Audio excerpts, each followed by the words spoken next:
Salut à tous les gars, j'espère que vous allez bien. Aujourd'hui, on se retrouve pour notre premier épisode de notre podcast. Ça fait des mois qu'on en parle.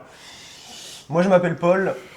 Mon pote ici, c'est William. Du coup, on est deux coachs online depuis quelques mois maintenant et on a fait une prépa BPGEPS ensemble. Vous êtes sur le podcast qui se nomme New Body Era. Donc, c'est le nom qu'on a trouvé à notre podcast. On ne savait pas trop quoi trouver, mais en vrai, je pense que ça fait l'affaire, ça va toucher à tout le monde. On va se présenter à tour de rôle. Moi, je vais d'abord me présenter. Donc, moi, je m'appelle Paul, j'ai 18 ans. Du coup, je sors d'une année de prépa BPGEPS. L'année prochaine, je fais BPGEPS, du coup, en alternance. Et je suis coach online aussi avec quelques clients actuellement que je suis. Et j'ai pour objectif de devenir bodybuilder et tout ça. Plus généralement, un très bon coach. Et puis voilà, tout simplement, l'objectif, c'est de monter sur scène un jour et d'accompagner des bodybuilders dans leur préparation. Ouais, bah du coup c'est relativement similaire. Du coup je m'appelle William, j'ai 19, je vais bientôt avoir 20 ans. Du coup je sors aussi de la prépa BPGEPS. Par contre moi je me dirige sur un CQP. De toute façon ça mène au final à la même chose. Clairement. Je me forme aussi là en ligne. Particulièrement avec Young Trainers Programming de JR et de Romain Méchin. Et du coup, je me prépare potentiellement pour monter sur scène en 2027. Et puis, pareil, faire grossir mon service de coaching. Bon les gars, je pense que vous le voyez un petit peu. Je pense que, en tout cas, moi, je suis un peu tendu. Je pense que c'est normal parce que c'est la première fois qu'on fait ça. C'est clair. Je vous demanderais d'être indulgent. Par contre, je vous demanderais une chose, c'est d'être très réceptif au podcast et de nous dire tout ce qu'on pourra améliorer. Parce qu'on est dans l'optique de simplement créer quelque chose de très qualitatif et d'apporter vraiment de l'éducation au propos des gens qui n'en savent pas beaucoup. Il y a déjà pas mal de podcasts qui sont sur le marché actuellement, entre guillemets, si on peut dire ça, musculation. Nous, on apporte toujours plus parce que, en réalité, il n'y en a jamais assez, puis il y a toujours des points de vue différents. Et déjà, on est dans tous les cas super content de lancer ce podcast. Après un sondage sur Instagram, on a pu choisir le sujet du podcast qui est tout simplement tout savoir sur l'hypertrophie. Alors, ce ne sera pas hyper poussé, mais vous allez avoir les grandes bases à suivre et comment tout simplement devenir musclé, comprendre l'hypertrophie, etc. On n'a pas fait vraiment de sommaire, on a noté juste quelques idées pour rien oublier entre guillemets dans les grandes lignes, mais ça sera 3 thèmes général avec l'entraînement, la récupération et la nutrition. Donc du coup, on a différents sujets à aborder, sous-sujets on va dire, à commencer par l'entraînement. Déjà, il faut comprendre une chose, c'est que les gars, l'entraînement, c'est le point zéro de votre prise de muscle. Vous avez beau manger de la merde, si vous envoyez un stimulus à l'entraînement, vous allez prendre du muscle. Ouais, c'est clair. Je pense qu'on a tous déjà vu les coachs qui disent ouais c'est 80% nutrition, 20% entraînement. Non les gars, si vous vous entraînez pas mais que vous mangez bien, vous n'allez pas prendre du muscle. Ça marche pas comme ça. Du coup, on va donner chacun un peu nos avis, débattre autour des choses. On va donner aussi notre expérience personnelle et aussi auprès des personnes qu'on suit. Et on va évidemment aussi se baser sur ce que dit la science, la mettre dans la pratique pour un petit peu nuancer le fait de ne pas être seulement basé sur la science, parce que non les gars, ça ne marche pas que par la science, croyez-le ou non. Quand vous coachez des gens, même si vous n'en coachez pas beaucoup, vous allez voir que entre faire ce que la science dit et faire ce que vous pouvez réellement faire, y a un écart. Donc je pense que… C'est clair. Il y a un monde entre vraiment… Ouais. C'est un peu ça. Du coup, le premier sujet qu'on va aborder, c'est l'entraînement et disponibilité. Je vais te laisser commencer, William, là-dessus. Pour le coup, ça va être simplement, c'est vraiment un sujet qui est giga concis. C'est tu te notes quelque part ou simplement tu le mets dans un coin de ta tête combien de temps tu as consacré à la pratique. Si tu penses pouvoir consacrer, on va dire, 5 jours par semaine, mais potentiellement que 1 heure. Et d'un autre côté, tu te dis ouais mais peut-être que je pourrais y aller 4 fois mais 2 heures. Ce sera peut-être plus judicieux d'y aller que 4 fois et accorder plus de temps. Au final, tu seras beaucoup plus productif et tu vas gagner sur tous les aspects. Ouais, je suis d'accord en vrai. Pareil, il ne faut pas oublier les gars dans la disponibilité. Bon là, on parle d'entraînement, mais il y a quand même quelque chose qui est important, c'est allouer du temps à tout ce qui est autour Et ça paraît anodin, mais quand vous allez à la salle, vous y allez peut-être 1 heure, mais vous avez sûrement 15 minutes de trajet avant, Ouais. 15 minutes de trajet après, le temps de vous échauffer, sûrement si vous voyez des gens entre les séries. Donc déjà, allouez un temps plus grand à la limite si vous avez un emploi du temps assez chargé. Et pareil, ne pensez pas, bon je pense que maintenant c'est bien dit sur les réseaux, mais ne pensez pas que aller 4 heures à la salle, c'est ce qui vous fait Ouais, rendre plus non, musclé. pas du tout. Ce sera même potentiellement l'inverse. En général, c'est contre-productif. Ouais.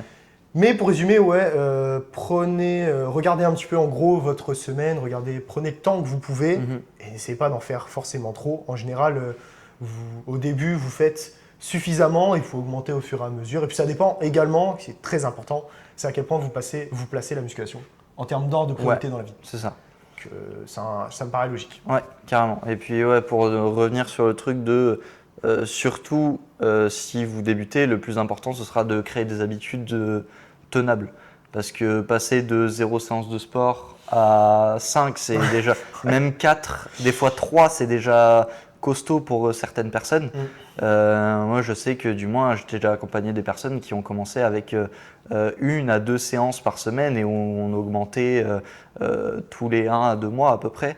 Et l'avantage, c'est que du coup, c'est une personne qui avait pu pratiquer de sport depuis des années et elle a pu reprendre goût au sport et se remettre à fond dedans avec 5 séances par semaine, de la course à côté, de la corde à sauter et tout. Donc, c'est vraiment de reprendre petit à petit pour tenir sur le long terme. Ah, c'est vraiment ça les gars, parce que si vous essayez de faire beaucoup d'un coup, déjà vous n'allez pas tenir. Et vous avez peut-être même un revers qui va vous donner encore moins envie d'aller vous entraîner. Donc là, vous avez tout gagné. Et en général, pas forcément de nous, mais en général, si vous voulez faire bien les choses, entourez-vous de quelqu'un de compétent. C'est super important. Moi, personnellement, ça fait 3 ans et demi que je pratique la musculation. On s'en fout du terme de temps où je me suis vraiment entraîné, mais ça fait 3 ans et demi que je suis inscrit en salle. J'aurais tellement voulu avoir quelqu'un de compétent, quelqu'un de vraiment calé dans le domaine pour m'accompagner parce que j'ai fait tellement de conneries et en plus à l'époque il n'y avait pas les réseaux parce que malgré le fait que les réseaux disent de la merde, il faut dire que ça apporte beaucoup d'infos. Franchement, ça apporte beaucoup d'infos et en général les gens sont généralement bons dans ce qu'ils disent à peu près. C'est ça, des fois c'est juste mal nuancé. Voilà, c'est ça. C'est des fois mal dit, mais en soi, au fond, ça reste sensiblement les mêmes choses. Ouais, voilà, c'est exactement ça. Bon, du coup, là, on a fini pour la disponibilité. Je vais éviter de faire ça un petit peu robotique. Je pense que je le dis tout de suite, comme ça, au moins, vous savez, mais on va essayer d'enchaîner, de faire des transitions fluides. Parce que j'ai pas trop. On en a discuté, on veut que ce soit un peu plus fluide, plus humain et tout ça, plutôt que de tout faire bloc par bloc. Donc, on va essayer d'enchaîner tout ça. Juste, je diviserai quand on changera de thème. Là, on est sur l'entraînement. Je diviserai simplement ce moment-là. Là, du coup, on va passer sur l'adhésion. Déjà, qu'est-ce que c'est l'adhésion? C'est pas l'adhérence. On en a parlé juste avant. Les gars, l'adhérence, c'est les pneus sur la route. C'est pas pareil. Mais l'adhésion, c'est à quel point vous aimez votre programme d'entraînement et c'est extrêmement important. Même si c'est à nuancer dans certains cas, dans le sens où l'adhésion ne doit pas vous faire de la merde, simplement. Mais vous devez apprécier votre entraînement et c'est le facteur numéro 1 qui va vous permettre de durer dans le temps. Ça, simplement. Ouais, ça rejoint un peu du coup ce truc de disponibilité. Voilà, c'est ça. Si tu es motivé à y aller 3 fois semaine, mais que tu t'es dit ouais je vais y aller 4 fois et que la 4e fois tu traînes des pieds pour y aller, au final du coup t'adhères pas du tout à ce que tu fais. C'est exactement ça. Donc et l'adhérence ça passe aussi par potentiellement le nombre d'exercices que tu vas faire. Si tu fais, allez on reprend le même exemple, 3 séances par semaine, et que tu te dis bah pour l'instant je me sens bien avec 3 ou 4 gros exos, pas forcément besoin de faire de l'isolation par exemple, ce sera certainement mieux que de t'obliger à mettre des exos dedans.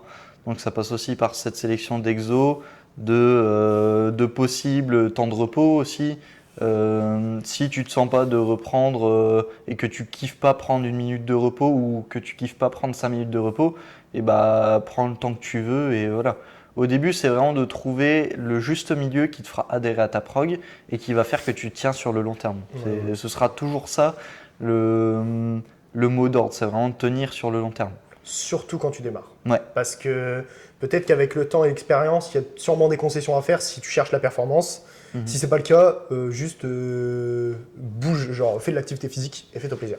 Ouais. Bon les gars, du coup, il y a aussi un thème très important. Je pense que vous l'avez déjà vu. C'est un petit spectre. C'est l'intensité, le volume et la fréquence. Alors ça c'est débat en musculation, mais j'ai jamais vu ça. C'est un truc de fou. Ces derniers temps, on voit que ça. Ah ouais, vraiment, c'est abusé. Donc, du coup, on va reclarifier un petit peu les choses, à la fois de façon théorique, mais à la fois de façon pratique. Ouais. L'intensité déjà. Et l'intensité, c'est quoi? Déjà, normalement, l'intensité, c'est pas l'effort que vous mettez normalement. Le vrai intensité dans une programmation, c'est le pourcentage de votre RM. Donc, ça veut un peu rien dire. Nous, on va plutôt parler de l'intensité, l'effort, on va dire. Ouais. C'est vraiment d'aller loin dans l'effort. Voilà, exactement ça. Mettre de l'intensité dans la série sans forcément mettre lourd. Du coup, l'intensité, l'objectif, c'est, comme son nom dit, c'est d'être intense dans sa série, c'est de pousser l'effort le plus loin possible. Croyez-le ou non, il y en a beaucoup qui disent aller à 0 arrière, ils ne vont pas à 0 arrière. Pas du tout. Les gars, c'est super dur d'aller à 0 arrière en réalité. Hein. Et tous ceux qui me disent je vais tout le temps à 0 arrière à mes entraînements, je suis sûr que je vais voir les entraînements, c'est faux. Ah, c'est faux. C'est impossible, les gars. Testez un leg day à 0 arrière partout. Hein. Vous allez sortir, vous allez être dépité. Hein. Ouais. Vraiment. Donc, bref, dans tous les cas, l'objectif, c'est toujours mettre le plus d'intensité possible. Ouais, c'est ça. Il n'y a pas d'intérêt à pas en faire en vrai. Surtout si là, on parle toujours dans le cadre de débutants. Comme on entend beaucoup sur les réseaux, le truc de garder des reps en réserve et tout, c'est franchement, du moins d'essayer de le quantifier, c'est tout bonnement inutile en fait. En vrai, ouais, essaye déjà de mettre de l'intensité générale dans tes séances, voilà, c'est ça. D'aller le plus loin possible dans l'effort, et après potentiellement tu pourrais essayer de quantifier. Ouais, c'est ça. Mais déjà, si tu n'es jamais allé réellement à l'échec, tu ne pourras pas quantifier ta proximité à l'échec. Ouais, c'est ça. Donc, c'est vraiment le juste mot de adhère à ton entraînement, mets de l'intensité, et puis après, tu verras ta variante de volume, etc. D'optimisation, tout ça. Voilà, c'est ça. Moi, je pense, je suis un peu du même avis. Simplement, pour moi, la capacité à jauger son effort, déjà, ça requiert beaucoup d'expérience, premièrement, et c'est extrêmement variable en fonction de votre forme. Il y a des jours où vous allez vous arracher, et d'autres, vous allez aussi vous arracher, mais beaucoup moins. Ouais. Et vous allez le sentir, en fait. Donc, ça peut être très intéressant pour les pratiquants réellement avancés. Je parle vraiment des personnes limite bodybuilders. Ouais. Des personnes qui font ça depuis des années et des années. Qui ont un intérêt à quantifier ça. Exactement. Donc, seulement à ce moment-là, c'est-à-dire pour 0,1% de la population, ouais. Vous n'avez pas intérêt à faire les arrières. Donc, mettez le plus d'intensité possible. Et on en vient au volume et après la fréquence, parce qu'ils sont un peu liés, volume-fréquence. Hein. Intensité un peu moins, mais volume-fréquence, c'est un peu la même chose dans le sens où, si on reporte à la semaine, la fréquence est liée au volume parce que si vous faites 2 x 5 séries, ça en fait 10 dans la semaine, etc. Donc c'est pas trop dissociable. Comment on peut expliquer ça? Le volume, vas-y dis, tu sais en vrai. Le volume, ça va simplement être, on va prendre cette variable sur la semaine entière. C'est le nombre de séries que tu vas allouer à un groupe musculaire. Donc, par exemple, le lundi, tu vas faire tes pecs. Tu vas faire 3 séries de développé couché et 3 séries de dips. Ça te fera au total sur cette séance un volume de 6 séries sur cette séance-là, sur les pecs. Et si en fin de semaine du vendredi, tu refais 3 séries de développé couché, et au total, ça t'en rajoute 3 et du coup, ça t'en fait 9. Et pour bien, ce qu'on veut, c'est que, surtout quand tu débutes, tu essayes de faire en sorte de mettre le plus de volume possible. Parce que tu as des schémas moteurs, donc en gros dans ton cerveau, tu as quasiment rien, entre gros guillemets, qui est alloué en fait à cette connexion, on va dire, grossièrement parlant, à cette connexion cerveau-muscle. En fait, tu vas ressentir, voilà, c'est ça. Tu vas ressentir aucun stimuli précis. Donc tu vas pouvoir faire du couché aux haltères. Mais au lieu de taper dans tes pecs, tu vas taper dans tes triceps ou dans tes épaules. Ouais, c'est ça. Donc le truc, c'est de faire le plus de volume possible en restant dans une tranche raisonnable. Ouais, c'est ça. On revient sur un peu ce truc de disponibilité. Ouais. Tu vas pas faire 4 heures de séance pec. Non, ouais, tu vois. si tu veux pareil. Donc, le gros split, hein. Les gars, arrêtez ça, s'il vous plaît. Arrêtez les eurosplits. L'éternel débat. C'est terminé, ça. Ça va même plus dans le sens à la fois de la théorie, même dans la pratique. Il suffit de voir les mecs qui appliquent la science dans la pratique. Ça peut être intéressant de mettre, d'avoir un format de brosplit intégré dans un autre format. Du coup, faire un format revisité. Par exemple, mettre une séance bras avec un format PPL, ça peut potentiellement être intéressant. Ça, c'est intéressant.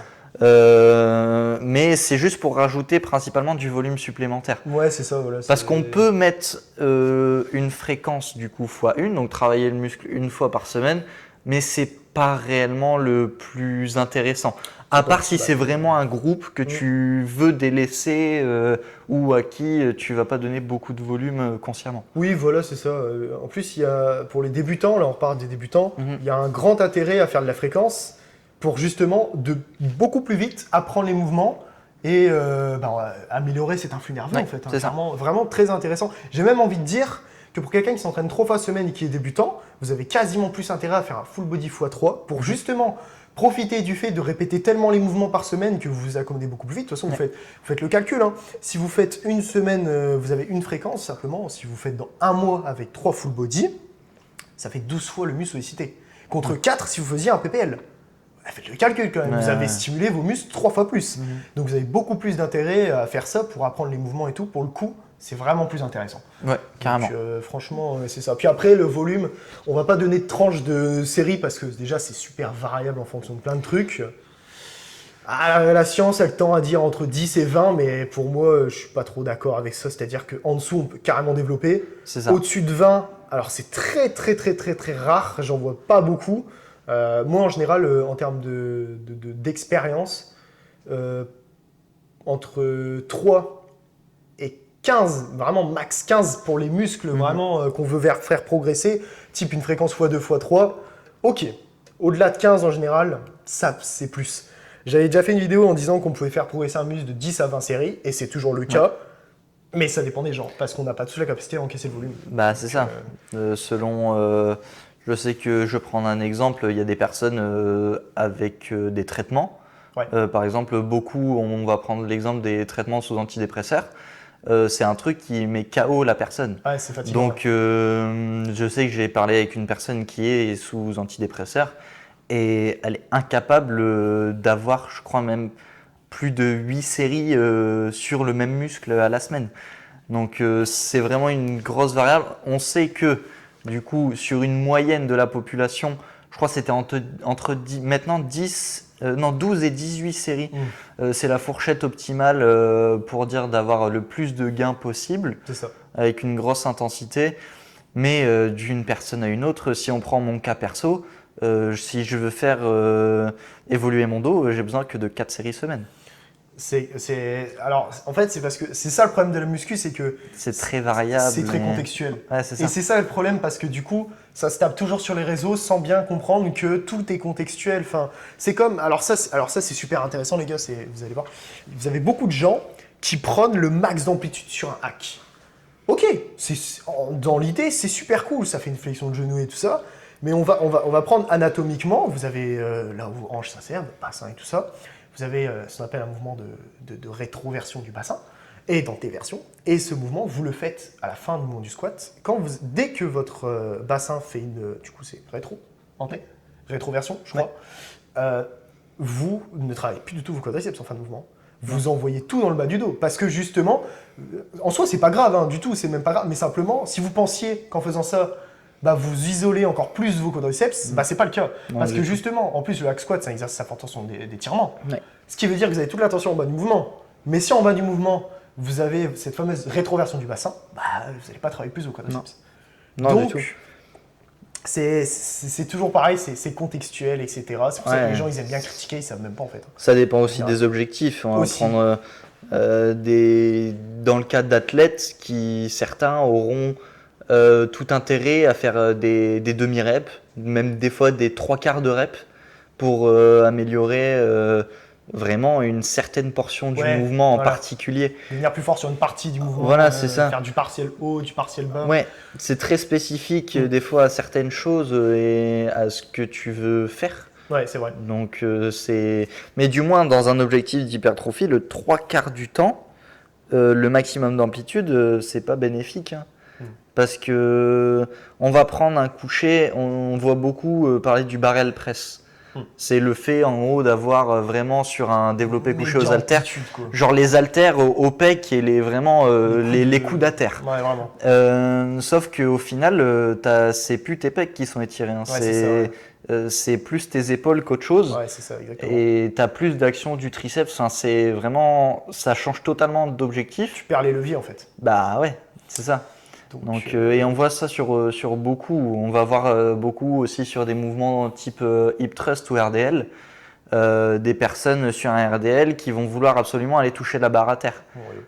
Sauf qu'au final, du coup, le focus. comme on le redit sur le hack squat, tu désengages là du coup au lieu des quads tes ischios, tes fessiers et tu prends tout dans le bas du dos. Exactement. Donc au final, si tu veux faire ça, ça va être plus intéressant de faire un mouvement type SLDL où du coup tu vas avoir vraiment toute l'attention sur l'étirement et où en fait du coup sur la redescente, tu n'as pas réellement de tension qui va être intéressante.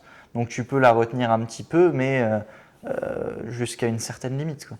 Ouais, et pareil les gars, dans cette optique d'optimisation justement, oubliez tout de suite le fait de pouvoir cibler parfaitement une petite partie d'un muscle. Par exemple, vous pouvez dire que vous biaisez, que vous focus, vous ciblez un petit peu le haut de votre pec, mais vous ne pouvez pas l'isoler, c'est pas possible. Non. Votre grand pectoral fonctionne avec 3 faisceaux, ils ont tous des fonctions similaires, qui est l'adduction de l'épaule horizontale, la flexion de l'épaule, etc.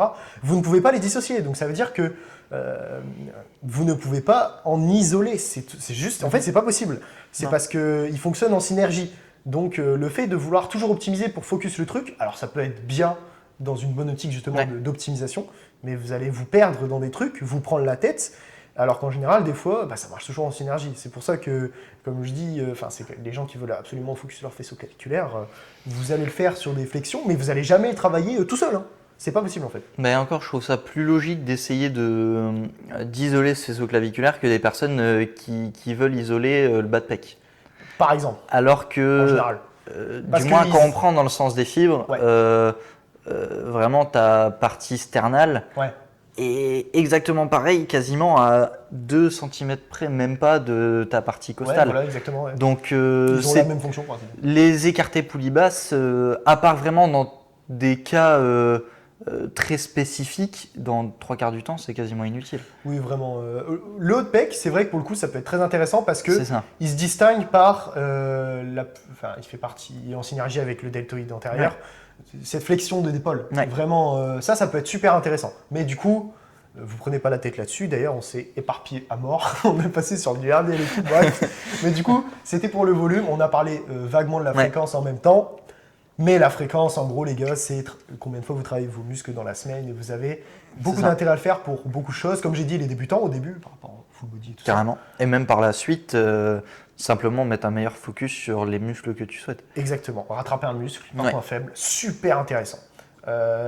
Pareil, la fréquence, elle va en synergie avec le fait de placer un muscle intelligemment dans sa séance. Si vous avez un point faible, vous avez plein de variables à gérer, mais je pense que la fréquence et l'ordre d'exercice dans les séances semble être le plus intéressant pour le choix aussi. Voilà, le choix d'exercice également en faisant des optimisations. Moi, je vais prendre un exemple. J'ai un point faible pec quand même, et je pense que j'ai tout intérêt à commencer par du pec deck plutôt que d'une chest press, étant donné mon énorme point fort à l'avant d'épaule. Donc simplement, il y a des choix à faire également au niveau des exercices, de toute façon, qu'on abordera après. Ouais. Là, on a pu faire volume, fréquence, putain, c'est éparpillé. Donc bon, c'est pas grave. Donc pareil les gars, il y a un truc qui est extrêmement important et simplement indissociable de l'entraînement, sinon vous restez skinny en fait. C'est la surcharge progressive. Ultra mal comprise, ultra controversée. Les gars, vous devez pas... Alors déjà, si vous foutez 5 kilos de plus sur chaque exercice, à chaque semaine, séance, ça va pas. Il y a une merde, regardez, il y a une merde. À part si vous êtes débutant, et encore, 5 kilos, c'est costaud quand même. Ouais. Mais débutant à la limite qui débloque son afflux nerveux, Parce que ça là, marche. ça peut des augmenter fois. plus vite. Là, des fois, ça marche. C'est ça. Ils ont le déclic, les débutants, ils commencent à s'entraîner dur. Ouais, ils vont prendre un plus 40. Ils vont prendre un plus 40 partout. Ils disent ouais, j'ai Ouais. progressé à mort. Et c'est vrai, ils ont progressé. Ouais. Mais c'est parce qu'ils ont commencé à réellement savoir s'entraîner à peu près. C'est ça. Mais du coup, déjà, arrêter cette idée de vouloir augmenter une charge démesurée. Genre, C'est ça. En fait, ta surcharge, tu peux très bien prendre 0 rep alors que pourtant tu as surchargé.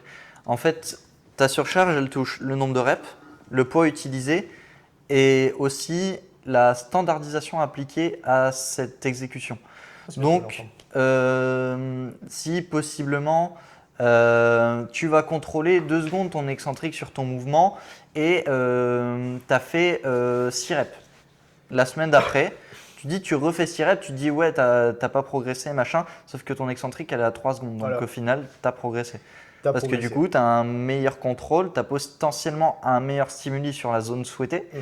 Donc au final, c'est même des fois beaucoup plus rentable de ne pas tout le temps chercher de l'augmentation des reps. Mais de l'effort, augmenter l'effort. Voilà, c'est ça. Soit te rapprocher de l'échec, encore plus que tu ne l'étais, soit du coup, mieux contrôler ton mouvement et du coup mieux placer ton stimuli sur là où tu le souhaites. Ouais, clairement, c'est ça. Et moi, je vais parler d'un outil qui est super intéressant pour les personnes intermédiaires avancées. Pourquoi je dis intermédiaire? Parce qu'il y en a qui s'accommodent très vite à l'entraînement. Il suffit de voir des mecs qui ont des physiques de ouf en 2 ans.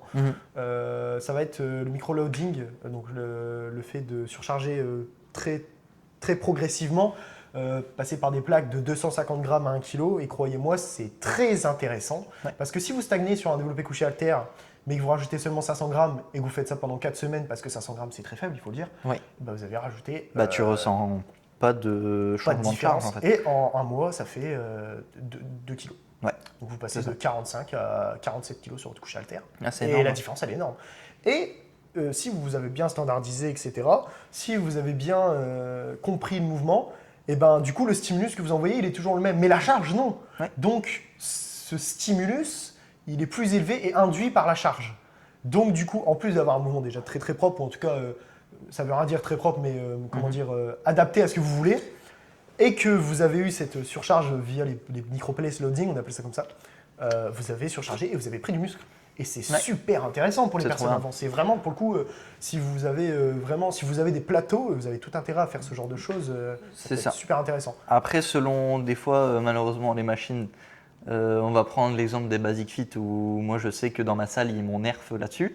Ça peut être intéressant de voir pour des poids de cheville. Ouais, les gars, parce que De le mettre en fait à l'emplacement des trucs à louer pour mettre les gros trucs de 2,3 kg ouais, là. voilà, c'est ça. Ouais. Ça peut potentiellement être plus intéressant parce que maintenant ils commencent de plus en plus à mettre des petits caches en plastique à l'intérieur pour dire de bloquer. Du coup, on peut plus mettre de non, trucs, on peut plus du tout. franchement, Donc, ou des fois c'est d'essayer de bidouiller en mettant un haltère, mais c'est un peu plus galère. Donc des fois c'est peut-être un peu plus rentable les poids de cheville là, surtout que en règle générale ça coûte un peu moins cher. Ouais, c'est pas cher. C'est une dizaine d'euros à peu près. Les complètes, ça coûte cher, franchement. C'est ouais. genre 60 balles le pack avec. Ouais, différents, c'est cher. vraiment énorme. Donc, Alors que limite, là, pour ouais, 30-40 euros, tu peux avoir des petits trucs de 500 grammes, 250 franchement, grammes et 1 kg, je crois. super intéressant, donc franchement. Ouais, donc, et puis ça te permet d'évoluer sur le long terme. En fait. Ouais, c'est ça. Après, là, attention les gars, on parle d'un truc. Là, là, on est dans l'optimisation. Franchement, ne vous cassez pas la tête si vous Non. avez un an de salle, même 2, même 3 en général. Je pense que, après, pour moi, l'expérience n'est pas du tout liée au temps passé à la salle. Non. Mais en général, vous le savez. Je pense que vous savez déterminer si vous êtes un pratiquant un minimum avancé ou pas. Donc, vous prenez pas la tête là-dessus pour ceux qui débutent, parce que je sais que ce podcast va toucher pas mal de personnes qui débutent ou alors sont dans leur phase intermédiaire, se posent beaucoup de questions, etc. Mais ça, c'est vraiment, ça arrive après, les gars. Hein. Tout ce qu'on a dit avant, Carrément. il faut le faire avant. Hein. Ouais, donc, bon. c'est clair. Et puis là, on a parlé à surcharge, et du coup, il y a cette fameuse standardisation là, qui est un mot très compliqué, mais qui fait extrêmement rien d'ailleurs, mais qui marche en synergie. Vous pouvez surcharger facilement, hein, mais si votre technique se dégrade, vous avez loupé votre standardisation. Et l'objectif de standardiser, par définition, si on le prend dans d'autres domaines que la musculation, c'est simplement répéter quelque chose à l'identique. C'est ça. Donc, vous faites une série de 10 répétitions, il faut que chaque répétition se ressemble.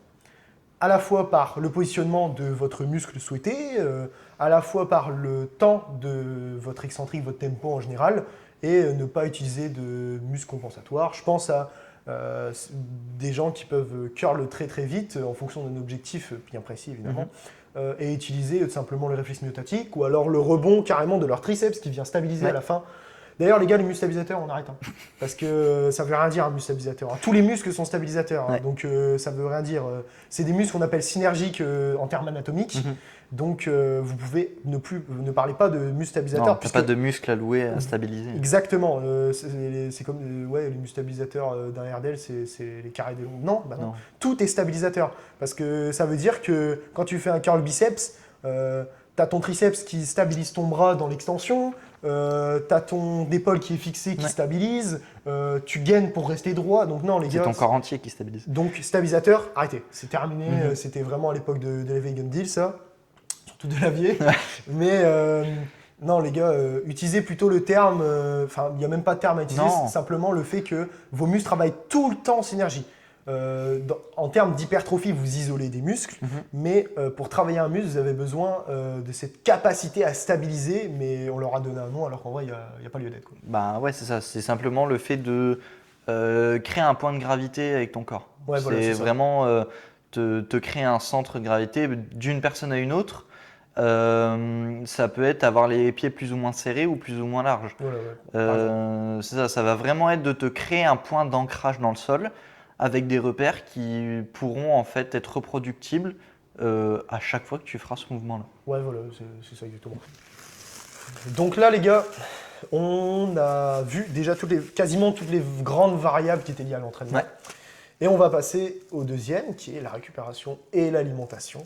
Et on va tout simplement commencer par le plus grand, le plus important de tous. Arrêtez d'acheter de l'ashwagandha si vous avez une diète à base de McDo tous les jours. Ça sert à rien. C'est l'alimentation, les gars. Comment on peut résumer l'alimentation en vrai, Will ? Bah, pour le coup, ça va être. On revient aussi au truc de l'adhésion. Si tu ne manges pas des trucs que tu aimes, la preuve, je suis en train de bouffer des crêpes. Si tu manges pas des trucs que tu aimes, tu tiendras pas non plus. Donc, alors, garde des aliments sains, des aliments pour bien bruts. Ouais, voilà, c'est ça. Non transformés. Parce que ça veut rien dire en réalité. Mais voilà, c'est ça. C'est très subjectif. Ouais, c'est ça. Des aliments bruts, non transformés, qui vont rentrer dans ton objectif, en fait, de répartition des macros et tout. Enfin, voilà, on va pas trop rentrer dans le détail. Et simplement de matcher ces aliments avec ton total calorique. Voilà. Pour l'adapter, et puis c'est aussi simple que ça. S'il n'y a pas de repas spécialement alloué, si tu n'es pas quelqu'un qui déjeune le matin, bah, tu déjeunes pas le matin et tu prends une collation à 10h, tu prends juste un truc transportable.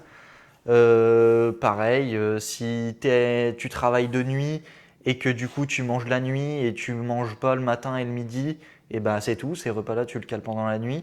Enfin, tu l'adaptes à toi, tu manges ce que tu aimes et t'adaptes selon ton objectif. Voilà. C'est tout aussi simple. En vrai, là, sur l'adhésion, c'est le plus important parce que vous allez voir que, bon, même si, comme on en avait rigolé au début, c'est le fait de dissocier à la fois l'entraînement et la nutrition. Déjà, de un, c'est pas trop dissociable. Et par contre, la plupart de ces influenceurs ont raison sur un point très important. À partir du moment où vous avez une superbe alimentation, vous allez... c'est un peu comme un coefficient multiplicateur de votre progression, quoi. Vous allez vraiment passer, vous étiez à 1 avec l'entraînement, et ben vous avez une bonne nutrition, vous passez à x2, x3, tellement c'est puissant la nutrition, vraiment pour beaucoup de raisons. On ne va pas rentrer dans les détails. Si vous voulez peut-être un podcast sur vraiment détailler, ça peut être super intéressant, mais pour l'instant on va survoler un petit peu les grandes notions, parce que si ça ne parle pas à tout le monde, on va perdre des gens. Mais déjà, il y a une donnée reine. C'est quoi la donnée reine ? C'est le total calorique. C'est le total calorique, les gars. Et vous avez beau manger de la merde. De la merde, sincèrement. Tout, franchement, si vous respectez votre total calorique, ça va marcher. Je vais prendre un exemple, quelqu'un qui a une maintenance à 3000 et qui bouffe 2500 calories de McDo, bah, croyez-moi, il va perdre du poids. Et en plus de perdre du poids, ses marqueurs de santé vont s'améliorer. Parce que c'est marrant, mais c'est vraiment... alors, c'est pas le ratio poids-taille, hein, non, c'est le ratio masse-grasse. C'est ça qui est problématique, parce que quand vous êtes gras, très très gras, c'est cause de mort. Pourcentage de mortalité toutes causes confondues, etc. Maladies cardiovasculaires, hypertension, augmentation de la pression artérielle, dépression, etc. Donc vous pouvez perdre du poids de n'importe quelle façon possible. Si vous perdez du poids, vous allez vous sentir mieux. Mais genre vraiment. Donc ça c'est important à savoir. Donc on oublie tous les mecs qui disent ouais, j'en vois beaucoup sur Insta des mecs comme ça, les mecs c'est la diète carnivore et tout. Bah ça, ou en ce moment, je vois beaucoup. Je revois beaucoup le jeûne intermittent, on va dire. Ah, bah, Ça ouais, et moi aussi je l'ai vu. Ouais. le jeûne intermittent, et je sais plus comment ils appellent ça, le fait de manger genre un repas par jour. L'OMAD. Oui. L'OMAD. Alors, en soi, l'OMAD, les gars, si vous avez, je sais pas, un emploi du temps super chargé, je sais pas, vous êtes posté de Oui. nuit, l'après-midi, vous vous entraînez, vous avez la flemme de.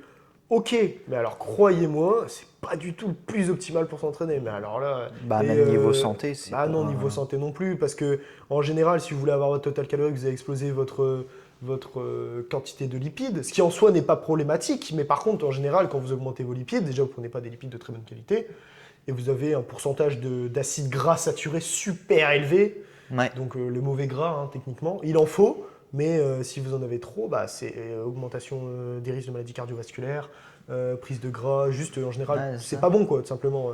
Et c'est pareil en termes de sucre rapide. On parle pas des sucres des fruits, hein, on parle des sucres rapides, parce que pareil, hein, les mecs qui disent que les fruits c'est de la merde, faut arrêter, hein, arrêtez vraiment. On parle vraiment du sucre blanc induit par un sucre externe industriel pur. Vous pouvez bouffer des fruits à volonté si vous voulez, les gars, il n'y a pas de problème. Il y a des fibres, c'est riche en micronutriments, c'est super intéressant. Mais ce problème avec le mat, c'est que vous allez vous retrouver. Peut-être. Alors, vous allez sûrement atteindre facilement votre total protéine, franchement, plutôt facilement. Par contre, vous allez exploser plein d'autres trucs. Et pareil, vos fibres, vous n'allez pas en avoir assez. Et ça, les fibres, alors, mais qu'est-ce que c'est sous-coté. Les gars, c'est ultra important de consommer vos fibres, hein, pour plein de raisons. Au-delà du bien-être digestif, parce qu'en général, j'entends des mecs qui me disent ouais, mais je bouffe des fibres et ça me ballonne. Bah, ça te ballonne parce que tu n'as jamais pris l'habitude de manger des fibres en fait. Ouais, c'est ça. Augmente-les progressivement, atteins une tranche de, je dirais en fonction, l'idéal c'est 14 grammes de fibres par 1000 calories, entre 10 à 14, et tu verras que déjà tu auras une digestion bien meilleure, et Ouais. juste ta santé en général sera meilleure. Bah carrément, ouais. Mais L'OMAD. c'est vrai que même l'OMAD, franchement, tu t'imagines bouffer 3000 cales sur un repas? Alors La qu'après un, digestion, t'as envie de dormir après. alors qu'après un maigre repas de famille, t'es déjà en PLS. Ouais, voilà, c'est ça. Donc, Imagine pas après 3000 cales, même si c'est 3000 cales pas clean, 3000 cales c'est 3000 cales, hein. ouais, tu les sens Ça passer. va te bousiller aussi bien mentalement, Ouais. parce que tu auras l'impression de manger comme un sac et vraiment tu vas gonfler à Ouais, mort. puis tu vas être fatigué. Ouais, tu as un coup de barre de ouf, Ouais, c'est tu ça. vas super mal digérer parce que ton corps il est pas fait non plus pour manger des quantités astronomiques en une fois. Pour bien le répartir mieux sur la journée, c'est possible, mais pas le choix le plus judicieux. Même pas du tout judicieux en réalité, les gars. Désolé, hein. Après, s'il fait partie de l'adhésion, bah, en fait, ça peut passer, mais les gars, c'est vraiment. Limite, je préfère que vous me dites, vous faites un jeûne et vous mangez 2 à 3 fois. 2 à 3 fois, ça voilà. peut être ok. Un D'ailleurs, repas, c'est. le jeûne, pour ses bénéfices, alors faut arrêter. Le jeûne, par contre, j'ai pu l'expérimenter moi-même pour une superbe raison. C'est quand vous avez fait une phase de masse et vous avez le système digestif en PLS. Oui, ça, Les c'est gars, ça, je vous conseille de le faire, hein. Faites un jeûne de 24 heures. cool. Vous allez vous sortir super bien, tellement vous allez bien digérer et vous allez reprendre, vous allez plus avoir de problème de digestion. Ouais. En tout cas, moi j'ai bu 5-6 litres d'eau pour bien vidanger en même temps. Franchement, les gars, c'est super efficace. Bah, franchement, c'est même un truc que je fais quasiment toutes les semaines. Bah, Je le fais quasiment tous les dimanches à peu près, où je mange beaucoup moins. Du coup, en soi, mon total calorique à la semaine est un peu plus élevé. Du coup, pour compenser ce voilà, manque c'est de ça. cette journée-là. Mais ça me permet vraiment de repartir sur un bon pied. Et comme j'ai des fois des problèmes avec la nourriture comme beaucoup de personnes, ça me permet vraiment de me dire, bah là, je mange pas trop, donc c'est mieux. Ouais, voilà, c'est un peu Voilà, confort mental. ça fait un peu. reset mental et puis on est mieux, quoi. Donc, bref, pour le jeûne. Alors, par contre, il y a un autre cas, je vais passer très vite, parce que sinon on va encore rester 8 ans là-dessus. Le cas intéressant du jeûne, c'est quand vous êtes en déficit pour simplement pousser vos calories. Ouais. Parce qu'en général, le matin, vous venez de vous lever, tout ça, vous avez pas une continuité de journée, mais genre un départ. Donc, si vous mangez pas, vous pouvez peut-être bien l'encaisser et plutôt pousser vos calories plus l'après-midi, le soir, là où vous avez passé votre journée, vous voulez plus de confort, vous mangez plus, ça peut être intéressant. Sinon, le jeûne pour les bienfaits, stop, à part pour la digestion, du coup. L'OMAD, pareil, c'est pas optimal. Mais pour revenir à ce qu'on disait, le plus intéressant, c'est le total calorique. Vous avez besoin de ce total calorique, peu importe ce que vous mangez. Alors, à nuancer aussi, parce que justement, si là vous faites un surplus que des calories de merde, là, en termes de santé, ça va être pas top. Voilà. Donc, il faut pas. C'est pour ça qu'on dit de faire des choix judicieux en termes d'aliments. Voilà, c'est ça. En vrai, moi, je trouve, c'est très caricatural, mais pour moi, le 80-20 semble être un bon truc. Ouais. Alors, c'est pas une méthode miracle du tout, très Non. loin de là, mais simplement le fait de se dire mentalement qu'on peut avoir 80% de notre alimentation qui est clean, brute, C'est ça. et 20% qui est un peu plus. Ça permet de garder le transformé. cap. Mentalement, ça conforte. Mhm. Et non, pour moi, ça peut être super intéressant. Mais dans tous les cas, ce qu'il faut prendre en compte, c'est vraiment le contexte, quelle relation vous avez à la nourriture. Plus généralement, c'est aussi vos objectifs. Et si vous êtes plus à l'aise en tenant une diète déjà faite ou en faisant du déficit sur macro, qu'on appelle aussi diète flexible, qui consiste à avoir un plan basé sur un nombre de macros. Donc, par exemple, vous avez 3000 calories, tel nombre de protéines, tel nombre de glucides, tel nombre de lipides, et vous le suivez à la journée. Ce qui peut être bien. Pas fait pour tout le monde. Moi, personnellement, je me C'est ça. sens beaucoup mieux avec une diète fixe parce que j'ai pas de résistance. Ça dépend des personnes. Mon repas, il est fait à l'avance, je le réchauffe, Ouais. je suis tranquille. Donc, vraiment, ça dépend des gens. Moi, je préfère comme ça. Ouais. À l'inverse, je sais que moi, si j'ai pas de plan fixe, je mange de la merde. Je mange de tout ce qui passe. Ok, ouais. Ouais, je vois. Moi, c'est pas ça, mais simplement, je vais avoir tendance à plus changer de route, enfin, fluctuer mes plans et tout ça. Ouais. Donc, je préfère faire ça, c'est beaucoup plus confortable, on va dire. Et puis en plus, vous avez réellement ça, par contre, testez-le peut-être par vous-même. Vous avez beaucoup moins d'efforts mentaux. Vous avez rien à faire en fait. Vous sortez votre gamin du frigo, vous foutez au micro-ondes et terminé. Vous vous demandez pas ce que vous allez manger. Vous avez beaucoup moins de résistance et en fait, plus vous faites ça longtemps, plus vous allez créer des habitudes. Alors attention, hein, si vous faites ça longtemps avec un total calorique très bas, là vous allez plus créer des TCA qu'autre chose. Mais par contre, si vous avez un total calorique qui vous convient, c'est-à-dire que vous vous sentez bien, vous ne culpabilisez pas, vous avez de l'énergie, vous avez beaucoup de calories dans l'assiette, ou en tout cas suffisamment, là vous allez créer des habitudes durables. Et là, c'est super intéressant. Ouais. Par contre, créer une diète flexible, à part quand vous êtes en prep de bodybuilding, c'est pas intéressant. Vous allez justement créer des problèmes à la nutrition. C'est clair. Franchement. En tout cas, moi je suis passé par là. Faites attention à ça, les gars. C'est pour ça qu'on dit encore une fois, entourez-vous de personnes compétentes, c'est super important. Ouais. Le total calorique, c'était plus important. Après, on sait que maintenant, ce qui est important, c'est les protéines. Voilà, selon la recherche, 1,6 à 2,2. On peut même monter jusqu'à 2,5, 2,8. Même Plus apparemment. ouais, c'est mais ça. au-delà, il n'y aurait pas de réel changement. Ouais, on voilà. a vu quoi. On est dans Qu'on soit à l'optimisation. 3 grammes ou à 2 grammes, en voilà. soi, on voit le même gain. Il n'y en Voilà. a pas spécialement en plus. Voilà, donc en vrai, les gars, moi je vous conseille environ 2 grammes aux alentours. Ouais. C'est bien, franchement. Ça vous fait pas trop non plus, parce que c'est pas très digestible en réalité, les protéines non plus. Donc ça peut vous créer des problèmes de digestion si vous avez le système digestif sensible, si on peut dire ça. Donc 2 grammes, c'est bien. Lipides, la recherche, là maintenant, c'est très variable. C'est entre 0,6 et 1,2, peut-être même 1,3 grammes de lipides par kilo de poids de corps. Vous pouvez descendre en dessous dans les cas de compétition pour tirer vraiment et garder un max de glucides parce que les glucides, croyez-moi, c'est ultra important. Ouais. Mais sinon, ça et puis le reste en glucides. Quoi. Privilégiez les glucides. Ouais, d'ailleurs, surtout, les hein. glucides, les couper le soir, c'est de la merde. Terminez ça aussi. C'est bien, on débunk les mythes à droite à gauche. Ouais. Mais non, les gars, mais pourquoi faire? En plus, c'est déjà on va pousser un peu plus de trucs juste pour vous rendre compte. Si vous n'avez pas de glucides, vous n'êtes pas productif. Hein. Votre cétose et tout ça, on s'en fout, hein, franchement. Vous avez des cellules nerveuses qui sont gluco-indépendantes. Donc en gros, vous avez besoin de glucides pour bien faire fonctionner bien utiliser vos fonctions cognitives. Donc arrêtez de couper vos glucides, les gars. À part les mecs qui sont en prépa et qui veulent taper une décharge ou quoi, vous n'avez aucun intérêt, sérieux. Justement, à l'inverse, baissez vos lipides, gardez un taux de protéines élevé si vous êtes en sèche et mettez le plus de glucides possible. Ouais. Parce qu'au moins, vous carburez.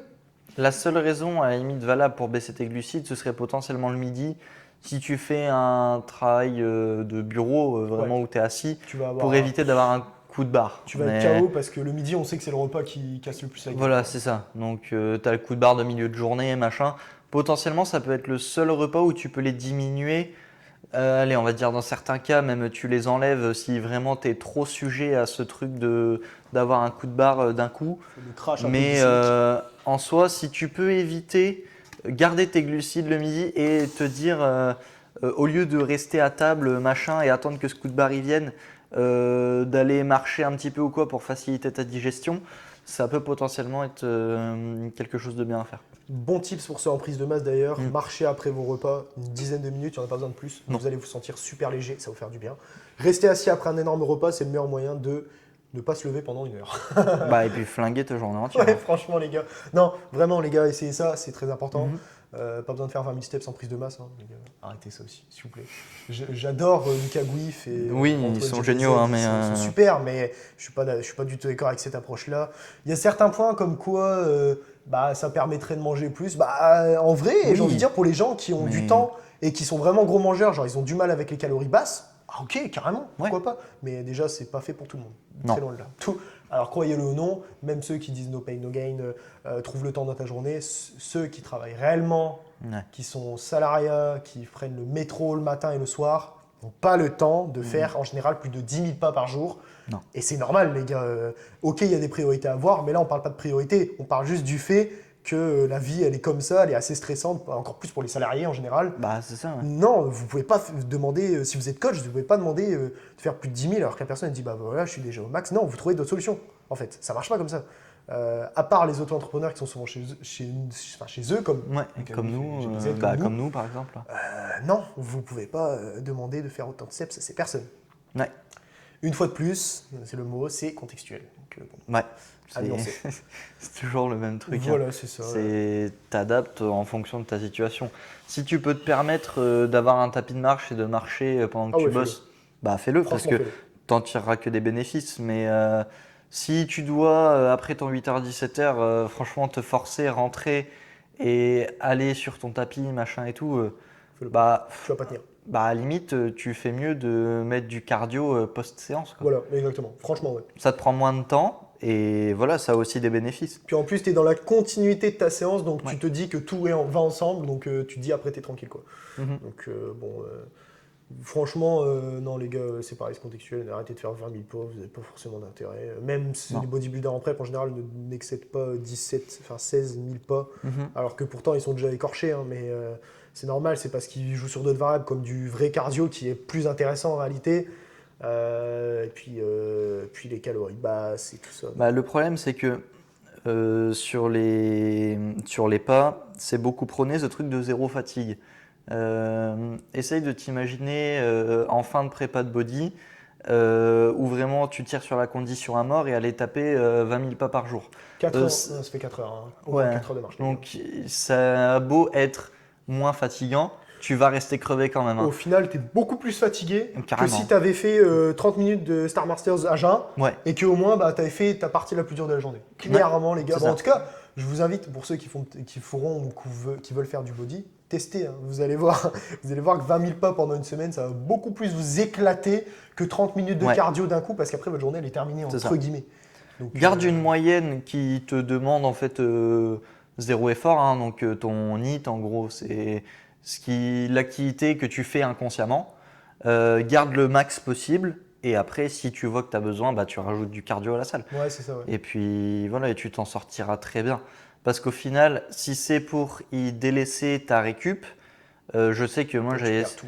j'ai essayé pendant plusieurs mois, c'est pendant 1 ou 2 mois à peu près, ça m'a bousillé de marcher autant. Ouais. J'en venais à mal dormir, etc. Ouais, donc, mais il faut faire... Surtout si c'est drastique, hein. Si vous passez de 8 000 à 20 000 pas, les gars, Ouais. oui, vous allez avoir une claque. Hein. ouais, c'est Vous ça. allez avoir une claque. Après, c'est pas ce qu'ils disent Lucas Gouif et GBZ, ils ont jamais dit qu'il fallait passer de 10 à 20 000. Oui, ça, c'est beaucoup. clair. Mais en tout cas, si vous pensez que faire comme ça, faites-le. Bah, le 3/4, c'est ce qu'ils font, du coup.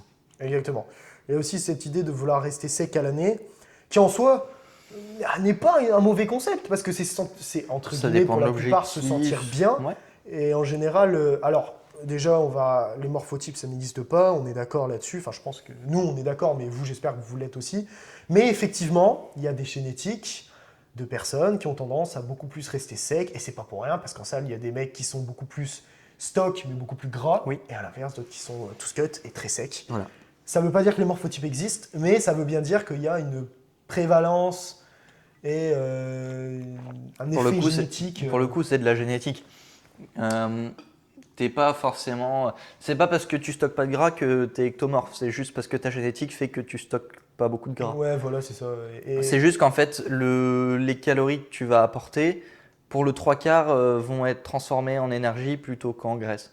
Ouais, voilà, exactement. C'est juste ça. C'est en gros ce truc de morphotype, ça a juste été mis en place en gros pour rassurer le tiers-monde, hein. Ouais, voilà, c'est C'est ça. vraiment pour te mettre dans des cases. Ouais, c'est ça, c'est exactement pour te dire, ah ouais, mais je suis fait comme ça, donc je peux pas Voilà, réussir c'est et tout. ça. Non, les C'est gars, pour te donner des excuses et voilà. il y a des excuses à avoir qui sont totalement recevables, parce qu'on est pareil, il faut arrêter avec les gens qui font no pain no gain, vraiment arrêter ça. Ouais, c'est tout bonnement il y a débile. mais il y a des excuses qui sont pas recevables.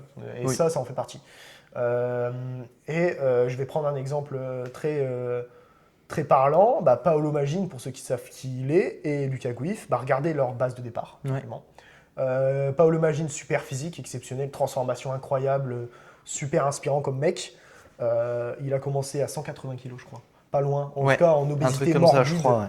Ouais. Et regardez sa shape aujourd'hui, il est super musclé. Par contre, regardez comment il est sec. Et bah, si vous comparez à Lucas Gouif qui a commencé comme ça, Ouais. bah regardez, tout simplement, Lucas Gouif arrive à rester sec toute l'année. Paolo Magine, non. Et bah, là, pour le coup, la génétique sur ça a un rôle. C'est ça. Et un rôle vraiment important pour le coup. Bon, là, on a vu déjà tout sur l'alimentation.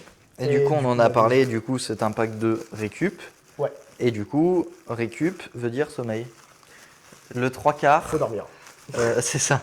Le trois quarts, surtout, on va dire, les jeunes, accordent trop peu d'importance au sommeil. Ouais. Ça va être une Yes. phrase de papy, mais vous allez voir en vieillissant que le sommeil, tu voudras que dormir quand tu vas vieillir. C'est ça, exactement. Donc, en gros, pas de sommeil.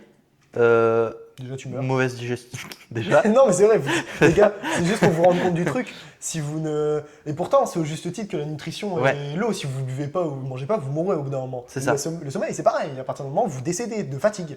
Donc, bon. Pour aller dans l'ordre chronologique, tu dors pas, tu performes pas.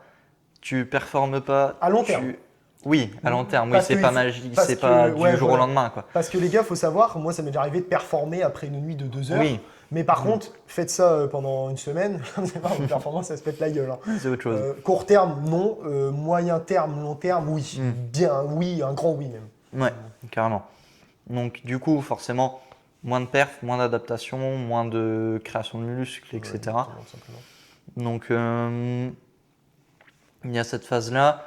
Après, sur le côté nutrition, tu digères moins bien. Ouais, ça aussi. Et ça, c'est le premier truc que tu vas remarquer. Même, par contre, ça, pour le coup, c'est vraiment instantané, hein. Ouais. Là, passe une nuit de 8-9 heures, tu dors comme un bébé. Tu vas voir que le lendemain, tu vas avoir un ventre, mais il est plat, mais Ouais, c'est vrai. tu t'es jamais vu comme ça. Et le lendemain, dors 3 heures, et les 3 heures, tu as super mal dormi. Et bah, tu vas voir que tu vas être ballonné comme pas possible. Et c'est pour ça que beaucoup de personnes pensent ne pas progresser. Parce que tu passes des nuits simplement de merde. Et que du coup, ton poids sur la balance ne bouge pas parce que tu digères mal. Donc du coup, ton poids ne bouge pas, voire même peut-être des fois augmente. Ouais, Parce que du coup, tu n'as pas digéré de la veille. c'est ce qu'on appelle des résidus Ouais. dans le corps qui sont la digestion. Je ne veux pas te faire un dessin parce qu'ils ont tes intestins, la rétention d'eau et tout ça. Oui, ça a un lien avec le sommeil. Effectivement. Donc vraiment, pas de sommeil. Et bah, en gros, tu auras toujours grossièrement dit, tu auras toujours un physique de merde. Ouais, c'est un peu ça. Et de toute façon, c'est. Après, si on prend un peu plus généralement le sommeil, vous n'avez pas besoin de dormir énormément. Vous avez besoin de Non. trouver des heures de sommeil qui vous conviennent. Qui te convient et qui. En fait, c'est vraiment te trouver une routine. Ouais, c'est ça. Pour bien, c'est des horaires. Ouais, fixe. Pour le 3 quarts du temps, des horaires. Éventuellement. Si tu arrives à faire en sorte de te coucher toujours à la même heure, de te réveiller à la même heure, Ce serait le top, franchement. déjà, ce sera fixe, donc tu auras une routine, etc. Ton corps va s'y habituer et du coup, tu vas même beaucoup mieux dormir. Ah ouais, c'est vrai. Puis il n'y a pas que ça. Il y a aussi le fait que tu auras de l'énergie toute la journée parce que ça fait partie du rythme circadien du corps. Donc en fait, le corps qui s'habitue à faire certaines choses. C'est pour ça que, pareil, il reste super important de manger en général, si possible, aux mêmes heures. C'est pas le cas pour tout le monde, mais ça reste le mieux à faire pour ceux qui peuvent dormir aux mêmes heures. Créer des habitudes de travail et tout à peu près aux mêmes heures ou aux mêmes périodes de la journée, manger aux mêmes heures également pour la digestion, etc. C'est super intéressant. Au niveau des heures de sommeil, je pense qu'on peut dire qu'entre 7 et 9 heures, c'est un bon compromis pour tout le monde. Selon les personnes, on peut aller Non, tatillonner, non. Tati- Taper, Ouais, allez, on va dire jusque 6 heures. Ouais, des fois, c'est rare, hein, Grand mais minimum. il y en a Mais qui s'en sortent bien avec 6 heures, j'en connais pas beaucoup. Et d'ailleurs, tous ceux qui disent ouais, je me sens bien avec 6 heures, bah teste plus. Comme ça, tu verras si tu te sentiras vraiment c'est vrai bien. que je sentirais encore Parce mieux. que c'est marrant, il dit, ouais, ça fait des années que je dors 5 heures par nuit. Ouais, mais justement, bah, c'est ça le problème, ça fait des années que tu dors pas 5 heures par nuit. Genre, arrêtez de croire que vous êtes, pardon, hein, mais exceptionnel ou quoi pour ce genre de choses. Vous avez Mhm. besoin de sommeil et c'est hyper important parce que vous manquez de sommeil, mauvaise digestion, vous êtes fatigué, moins motivé, vous avez plus tendance à devenir dépressif, vous êtes moins entreprenant, vous avez une baisse de la testostérone pour les hommes. Non, clairement, c'est ultra important. Au-delà de l'aspect performance, il y a l'aspect santé super important. Ouais. Donc, franchement, les gars, dormez Et comme derrière, des il y a si des vous fois, pouvez. c'est souvent des personnes comme ça qui dorment très peu. Ils disent ouais, mais si je dors plus, je me sens fatigué. Mais c'est justement parce que ton corps est habitué à dormir peu que du coup, ce qu'on disait tout à l'heure, il s'est adapté à ce cycle de sommeil-là.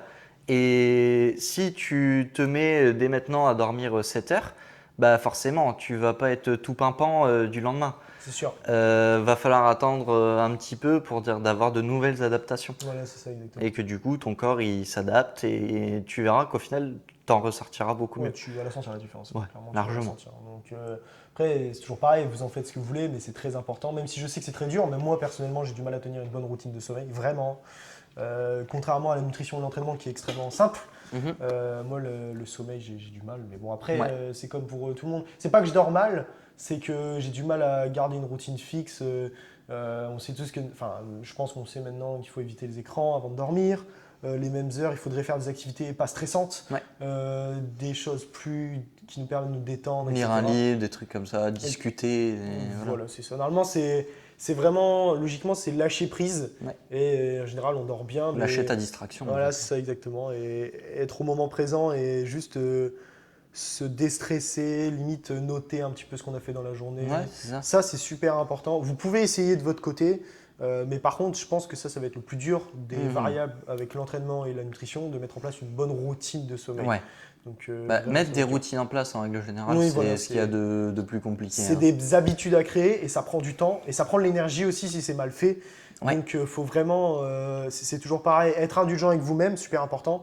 Et comme je le répète encore une fois, mais s'entourer de personnes qui sont compétentes parce que déjà c'est la porte ouverte à beaucoup de choses, hein, Ouais. ne pas être éduqué dans un sujet, c'est faire de la désinformation, c'est être soi-même désinformé, c'est mal comprendre les choses, c'est créer des troubles psychologiques liés Ouais. à potentiellement l'alimentation ou autre même, hein, dysmorphophobie Ouais. du corps, sentir mal avec soi-même, etc. Donc ça peut être super intéressant. Et c'est pour ça également que nous, on fait ce genre de podcast et de vidéos. C'est pour éduquer les gens, c'est pour qu'ils comprennent que déjà, ils ne sont pas seuls et que il est super important de comprendre comment se sentir en bonne santé physique parce qu'en général, c'est extrêmement lié à la santé mentale. Mieux on se sent physiquement, mieux on se sent mentalement et en général, ça va un peu de pair.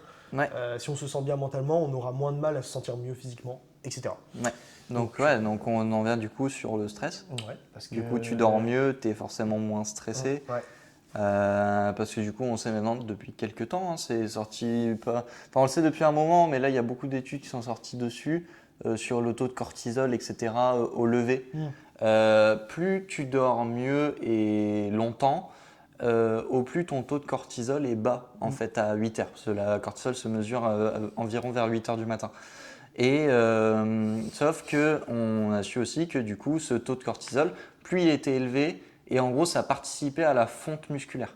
Donc tu En perds. fait, ça contre la testostérone. Ouais, c'est ça. Plus techniquement dans les hormones, Ouais. ça empêche la testostérone de se développer, si on peut dire ça, de s'installer. Ouais. C'est pour ça que ça a cet effet catabolisant. Ouais. Attention, hein, les gars, le cortisol, ça reste super important Oui. et je vais vous dire pourquoi. Si vous n'avez pas de cortisol, vous ne vous réveillez pas le matin. Hein. Si vous n'avez pas de cortisol, vous avez du mal à entreprendre des projets, ça reste super important. Tu mais pourras jamais le diminuer à fond, de toute façon. Il faut simplement l'éviter, Tu peux le contrôler. le contrôler, le diminuer, en prendre conscience que c'est normal d'être stressé aussi, c'est important. Ça. La vie, elle est. Si t'es pas stressé, en vrai. Si t'es jamais stressé, je crois que je connais personne qui est jamais stressé, même les personnes les plus détendues, ils sont toujours. Il y a toujours des périodes de stress. Ouais, voilà, c'est ça. Mais potentiellement, si tu es vraiment très stressé, déjà ça peut passer par le sommeil. Ouais. Et après, il y a dans vraiment certains cas où tu peux passer par de la complémentation. Ça fait boule de neige un peu ça aussi. Ouais. Donc c'est des fois par la complémentation, tu as quoi? Tu as beaucoup de magnésium qui est beaucoup réputé là-dessus, tu as des plantes L'ashwagandha type maintenant, ashwagandha. qui Ouais, est plutôt intéressant pour les personnes vraiment stressées en ouais, réalité. c'est ça. Il n'y aurait pas de. Bon, c'est normal, c'est le marketing, mais ils expliquaient à quel point ça augmentait la testostérone. On n'est pas Mhm. vraiment sur ça. Par contre, on est vraiment sur un effet plutôt efficace, pas pour tout le monde, mais plutôt efficace pour les personnes qui sont réellement anxieuses de façon Ouais, chronique. c'est ça. Ça peut être super intéressant, mais toujours pareil, ça porte bien son nom. Un complément, c'est en complément. De Donc, ton si vous voulez prendre de alimentation, de l'ashwagandha parce que vous êtes tout. stressé alors que vous dormez super mal, vous avez une alimentation catastrophique, Mhm. parce que oui, votre alimentation, à quel point elle est riche en micronutriments, Ouais. va avoir un impact sur à quel point vous êtes stressé, vos capacités cognitives, vos fonctions de votre corps. Mhm. Donc ça vient après tout ça. Ça vient Ouais, après tout ça, c'est clairement. clair. Et vraiment, si tu as tout essayé, que tout est millimétré, mais que tu dors toujours pas, passe sur de la complémentation. Franchement, fais-toi un cocktail Molotov, mélatonine, magnésium, ashwagandha, tu verras que Là, tu tu vas vas bien pioncer dormir, pendant hein, 3 tu vas heures. bien dormir. Franchement, Euh, puis pareil, si on revient un peu plus à la complémentation, ce qui peut être super intéressant. Alors, il y a un seul cas où c'est intéressant, hein. C'est vous avez fait une prise de sang où vous êtes déficient. Ça va être les vitamines, les minéraux, Oui. oligo-éléments. Et il y a un. Alors, vous avez tout intérêt à le faire pour les personnes qui font une perte de poids très longue et durable. Ça va être les multivitamines minéraux. Oui. Parce que la sous-alimentation longue va vous carencer automatiquement. Déjà qu'en général, plus les années elles passent, plus nos produits même bruts sont moins riches en vitamines et en minéraux, Oui. de par comment ils sont cultivés, C'est etc. pour ça qu'on dit, par exemple, les fruits de les prendre en surgelé. Voilà, parce que les vitamines sont Voilà, extrêmement bien c'est ça. conservées. Et d'ailleurs, avant c'était l'inverse, hein. Avant Oui. c'était plus intéressant de prendre du frais parce que c'était local et tout. Maintenant Mais maintenant, c'est frais ouais. parce que ça sort, ça va directement au congélo. Et au congélo, bah, en fait, ça tue toutes les bactéries et tout ça. Ça se conserve extrêmement bien. Mhm. Donc, pour les compétiteurs et peut-être même les personnes qui sont en sèche prolongée, oui, multiminéraux, multivitamines peut être super intéressant. Franchement. Ouais. Mhm. Après, vous avez la créatine. La créatine, la fameuse, hein, qui est Voilà. l'un des compléments le plus étudié du marché. Peut-être celui qui dit que c'est du dopage, on lui pisse à l'arrière. Ouais, arrêtez ça, les gars, s'il vous plaît, c'est terminé. Ah, Vous parlez d'une chose alors que vous la mangez tous les jours, vous ne vous rendez même pas compte dans vos œufs, dans C'est vos ça. poissons, Dans quasiment toutes les sources de de protéines. protéines, ouais, quasiment. Donc, C'est juste franchement, que c'est une quantité ouais, c'est extrêmement minime qui fait que tu n'as pas du tout les besoins nécessaires. donc franchement, les gars, euh, créatine, ok. Après, maintenant on sait aussi qu'il n'y a qu'une petite partie, enfin un pourcentage de la population qui est réceptive. Oui, C'est-à-dire c'est qu'il y en a une personne sur deux à peu Ouais, près. donc vous avez une chance sur deux, tout simplement, de ressentir les effets. Par contre, si vous ressentez les effets, c'est pas à moitié. C'est-à-dire que c'est vraiment efficace Oui. pour le coup. Vous allez avoir un gain de force, un gain de muscle, des muscles qui vont paraître plus bombés parce que la créatine va retenir l'eau en intramusculaire, donc dans vos muscles. Et puis après, en général, il y a aussi fonction cognitive, Oui, beaucoup. sommeil aussi, je crois. Ouais. Pour le coup, c'est le complément alimentaire le plus étudié, et si c'est pas pour rien, c'est que il n'y a aucun point négatif qui a été relevé sur Ouais, c'est toutes ça. les études. Il Zéro. n'y a que des points positifs. C'est vraiment, super intéressant à voir, Ouais. quoi. Franchement, si vous êtes réceptif, faites-le. Pour le coup, s'il y a un complément alimentaire à garder, je pense que ce serait celui-ci. C'est la créatine en vrai. Voilà. Parce Avec que- la whey, je dirais. Oui. Parce que la whey, si vous avez du mal à compléter vos apports, c'est juste le truc le plus intéressant. Ouais, et puis même au niveau assimilation, hein, ça s'assimile carrément mieux que 100 grammes de viande. Oui, croyez-le ou non, hein, tous ceux qui disent ouais, il faut manger naturel. Non. La whey, Enfin, oui, c'est mais quasiment. non. Ouais, c'est ça. La whey, c'est quasiment 100% de biodisponibilité. Donc en gros, vous avez quasiment 100% de protéines que vous ingérez qui sont assimilées. Donc tous ceux qui disent ouais, mais c'est pas naturel, il faut manger de la viande et tout. Ouais, ok, vous avez peut-être pas de micronutriments dans cette whey, mais par contre, cette whey, vous allez l'assimiler à 100% quasiment. C'est Donc, ça. peut-être qu'elle est industrielle, c'est-à-dire qu'il y a un procédé de fabrication fait par l'homme, ok, mais vous allez moins bien les assimiler qu'une viande rouge, même si c'est moins naturel techniquement. De toute façon, après, même la viande actuellement, hein, tu vas acheter de la viande dans un supermarché, c'est pas naturel, hein. C'est tellement transformé Ouais. et tout ce qui est rajouté dedans. Tu veux vraiment de la viande naturelle, va Ah, chasser toi-même, hein. faut chez le boucher. général. Ouais, Un encore, bon boucher même aussi. maintenant, ouais. Il y a de plus en plus, mais vous avez encore des bons bouchers locaux Oui. qui font des super viandes. Ça, pareil, par contre, on parle de boucher, c'est un budget, il faut avoir l'argent. Oui. Par contre, vous avez peut-être intérêt à aller chercher votre volaille chez le boucher, parce que on est sur un des prix kiff-kiff, et par contre sur une qualité qui est bien meilleure. Ah, et puis le goût, Et le goût n'est pas le même non plus. gustativement, c'est largement meilleur. Donc oui, même si nous, on est des body, go muscu, vous nous appelez comme vous voulez, on aime bien aussi bien manger malgré tout. Ouais, pour le C'est coup, pas ouais. parce qu'on a une diète qu'on ne veut pas bien manger. Ah, c'est ce qu'on disait, il faut kiffer ce que tu bouffes Voilà, pour faut kiffer. tenir dans le long terme. C'est juste qu'il y en a qui ont besoin de peut-être des fois moins de superflu type sauce et tout ça. Ça dépend des gens, tout simplement. Pareil Voilà, aussi, bah, à quel il y point a des ça y est. personnes qui potentiellement préfèrent manger plus brut avec moins de goût Ouais. parce que potentiellement elles savent qu'elles peuvent craquer sur d'autres trucs. Si elles commencent à te donner du goût, elles vont dire ouais, je peux prendre des trucs du coup des fois un peu plus transformés ou des trucs pas forcément adaptés. Ouais, voilà, c'est ça. Mais bon, de toute façon, là, on a bien résumé un petit peu Ouais. à quel point les compléments, c'est important. Je pense que je vais en rajouter un. En vrai, il y en a peut-être même plusieurs qu'on pourrait faire, mais en réalité, on pourrait peut-être en dédier plutôt un podcast complet si ça vous intéresse. Pour ceux, un podcast sur les compléments. On essaierait de vraiment faire un truc poussé, Ouais. l'histoire de vraiment bien éduquer. Je vais en parler d'un dernier qui peut être très intéressant, c'est les oméga 3. Parce qu'à quel point c'est cher d'acheter du poisson gras ou des C'est super sources de cher. lipides comme les avocats, les huiles en général, même les fruits secs, hein, c'est super cher. Ouais. Bon là, le plus intéressant en l'occurrence pour les oméga 3, c'est vraiment les poissons gras. Oui. Ça coûte très cher, on est sur 20 à 30 euros le kilo. Tout le monde n'a pas les moyens de s'acheter du saumon et j'en suis conscient. Mais du coup, vous avez sûrement plus intérêt dans une optique d'optimisation ou même d'avoir une bonne santé, un bon bilan lipidique. Ouais. De prendre des compléments alimentaires à la base, on va dire des oméga 3, Voilà. qui se conservent au frigo exclusivement, les gars, c'est très important aussi. Ouais. Et pareil, des oméga 3 de bonne qualité, donc label EPA DHA. Ouais.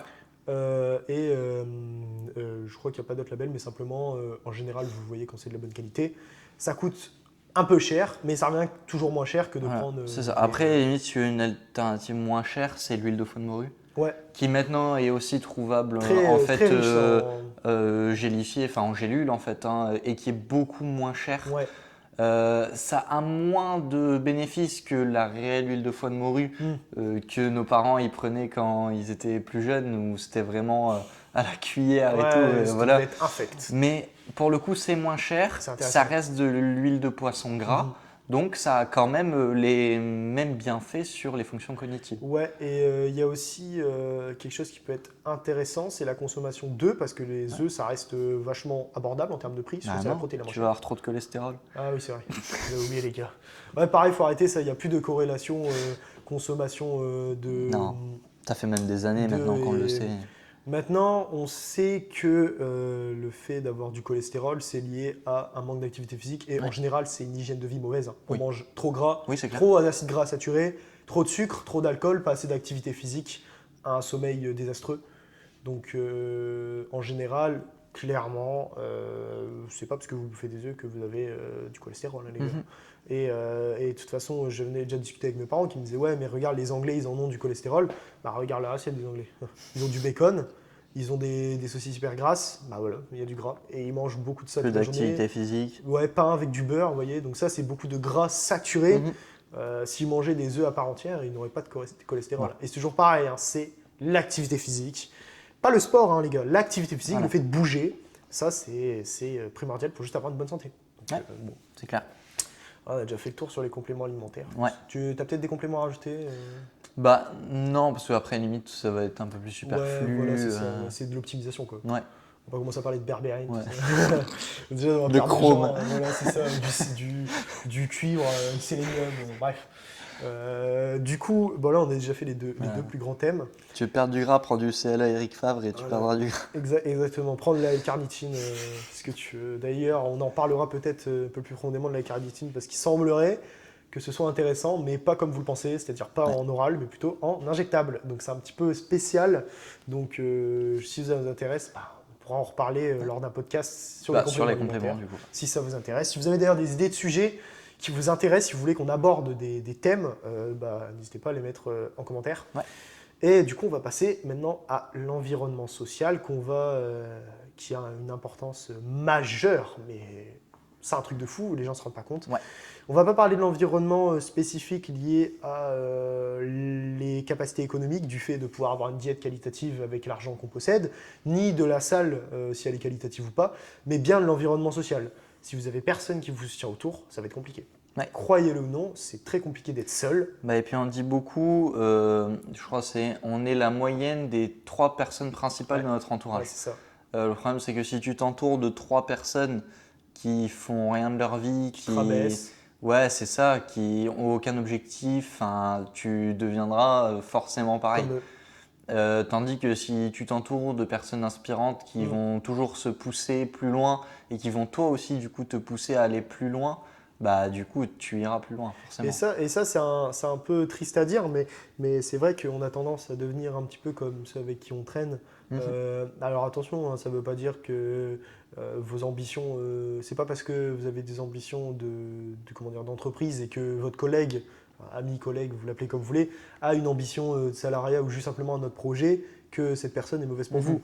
En général, je pense que vous savez tous penser proprement comme un humain, d'avoir une pensée unique, vous savez reconnaître les personnes qui vont vous apporter vraiment du mauvais. Voilà, et c'est surtout directement. Les mauvaises fréquentations, plus grossièrement. Pareil, après, c'est si quelqu'un qui va sortir tous les week-ends, machin, vous alors allez que avoir toi, tendance à être comme lui. voilà, c'est ça. Si tu as des projets d'entrepreneuriat, par exemple, à ça. côté, au final, le gros de ton temps que tu pourrais dédier à ton projet, tu vas le passer à être dehors avec ce pote-là et tu vas perdre du temps au final. Puis en plus, alors attention, là, on ne parle pas du fait que ce soit mauvais de sortir. Hein. Oui. Pas du tout. On parle simplement du fait que à partir du moment où vous êtes fixé des objectifs, si vous êtes réglo avec vous-même, vous savez que ça va être de trop au bout d'un moment. Si vous n'êtes pas du tout dans ces objectifs-là, moi, les gens, ils font comme ils veulent. Moi, en vrai, tant que mon entourage, en général, il est heureux, c'est OK pour moi. On n'a pas tous les mêmes objectifs. Et c'est pas grave de ne pas avoir d'ultra ambition non plus, simplement. Mais ce que je veux dire, c'est que si vous vous êtes signé un pacte avec vous-même en vous disant, voilà, je dois faire ça, ça, ça, mais que vous ne le respectez pas parce que vous avez un entourage qui n'est pas comme vous et que du coup, ça vous tend à le faire, là, vous allez juste perdre en estime de vous-même, si on peut dire ça, estime de soi, parce que vous n'allez pas suivre ce que vous étiez fixé en fait. C'est ça. Donc, c'est pas grave de sortir, mais si vous vous êtes dit, voilà, au début je fais ça, et que vous respectez pas vos propres engagements, vous allez avoir du mal. Attention, je suis pas le bon exemple, hein, il y a plein de fois où j'ai pas respecté mes engagements et j'en suis pas fier, mais simplement pour dire que vous allez perdre estime de soi, votre estime à vous, ou vous-même envers vous, pardon, et vous allez le sentir par la suite, et vous allez se sentir plus triste, et puis moins ambitieux, et puis des fois, ça fait boulonner, encore une fois. Amener du stress, amener des problèmes de sommeil. Donc au final, il y a tout qui concorde à chaque fois sur chaque paramètre. Donc soyez en accord avec vous et avec vos objectifs. Vous n'êtes pas obligé de faire une sélection d'entourage, mais par contre, vous savez très bien quand quelqu'un est toxique pour vous. N'hésitez pas à mettre les choses, même si c'est pas facile de dire les choses, dites les choses. Parce que des fois, même si ça plaît pas, soit cette personne va totalement partir, soit à l'inverse, elle va se rendre compte que ce qu'elle fait n'est pas top pour vous, alors même pour elle aussi. Hein. Et ça va. Et vous, déjà, vous allez vous sentir mieux du fait d'avoir dit les choses. Et vous allez enlever un poids, clairement. Ouais. Donc, faut faire un peu des choix. Comme j'ai dit, pas une sélection, mais voilà, faut faire attention à qui on fréquente quand même, quoi. Donc, effectivement, quand on traîne avec des gens qui sont ambitieux, on a envie d'être comme eux. Et c'est exactement pour ça que les réseaux existent.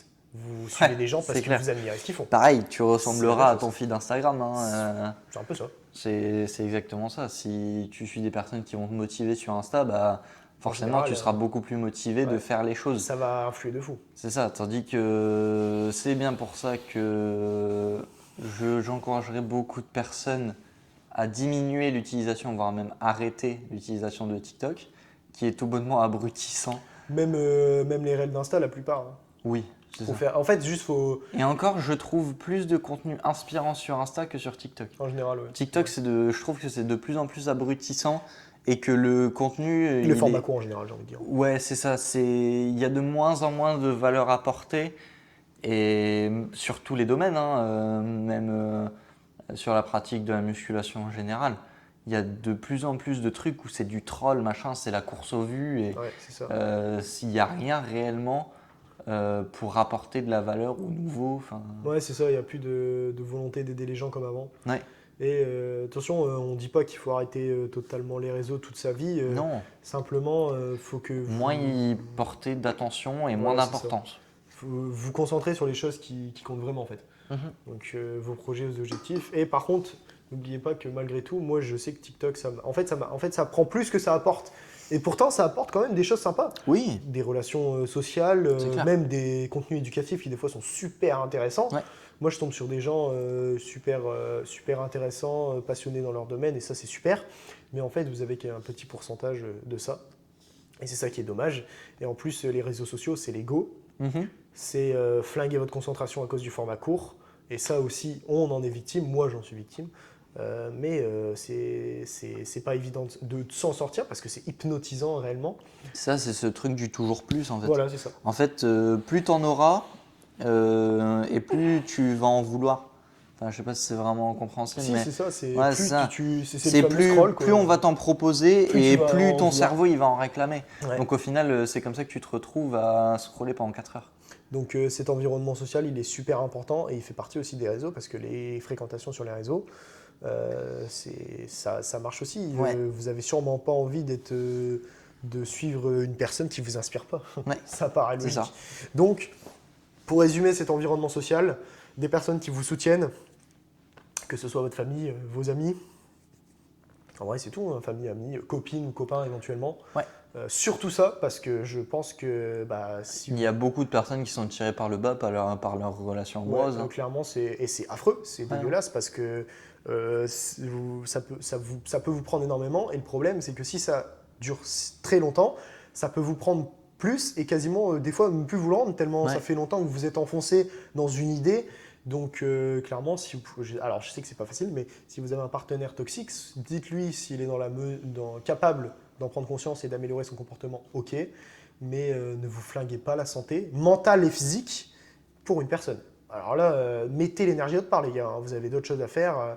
Par contre, vous avez tout intérêt à mettre beaucoup d'énergie dans les gens qui croient en vous. Ouais. Parce que Beaucoup là, vous allez plus. voir qu'ils vont vous le renvoyer et vous allez voir tu vas toujours avoir des échanges comme ça. Et là, vous allez tout gagner en fait. Mhm. Vous allez vous sentir mieux, vous sentir encouragé. Vous allez encourager la personne, vous allez vous intéresser à elle et vous allez vous sentir surtout soutenu.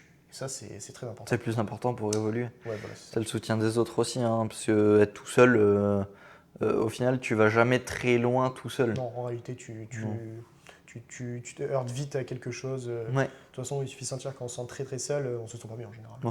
Même si moi je suis solitaire, j'aime bien être seul, Mhm. se couper des relations sociales, tu le sens. Donc Ouais. trouver un équilibre en fonction de vous, comment vous vous sentez vis-à-vis des relations sociales, et tirez-en le plus de bénéfices possible, Ouais. tout simplement. Bah, on a fini pour cet épisode. Ouais. Et on Ça me a paraît tout. hein. 1h20 de règles, donc je suppose un peu moins, à peu près 1h10 peut-être avec les cuts. Ouais. Mais peu voilà. près. Donc, les gars, c'est la fin de ce premier épisode de New Body Era. Ouais. Donc, en vrai, il claque le nom, j'aime bien. Ouais. Franchement, j'aime bien. Ouais, ça pète. Ce que je vais vous demander, c'est de faire des retours sur ce podcast, s'il y a des choses que vous voulez qu'on améliore. Si vous avez des sujets à proposer, super important. Je sais que ça mettra bien les gens qui font leurs steps. Ouais. Ça mettra bien aussi les gens qui débutent ou qui sont intermédiaires, comme j'avais dit. Mhm. Je vais mettre aussi, de toute façon, elles vont être postées sur nos deux chaînes, hein. Ouais. Mais moi, je vais mettre personnellement en description, la chaîne de William, nos réseaux respectifs. Et puis, pareil, Instagram et tout ça, qu'on nous fait nous suivre. Et puis voilà, c'était quelque chose à ajouter. Bah non, ça me paraît tout. hein. Juste hâte de faire le reste, parce qu'il y a plein d'autres Ah, sujets intéressants. Ouais. Puis on a plein de projets Ouais, en général. c'est Même ça. en commun, on a pas mal de projets. Peut-être Ouais. qu'on vous en parlera. On ne sait pas si ça se fera parce que c'est quand même très loin. Ouais, Et c'est clair. c'est beaucoup d'investissements qui sont en termes de temps, d'argent et Ouais. d'autres choses. Mais il y a des projets, donc pour l'instant déjà, on va essayer de faire décoller ce podcast, essayer de faire ça régulièrement. Ouais. Parce que ça serait bien de se faire une place là-dedans, alors Ouais, qu'on est un carrément. peu petit quand même. Ouais, c'est clair. Donc voilà les gars, prenez soin de vous et puis vous dis à la prochaine pour le prochain podcast. Ouais. En map.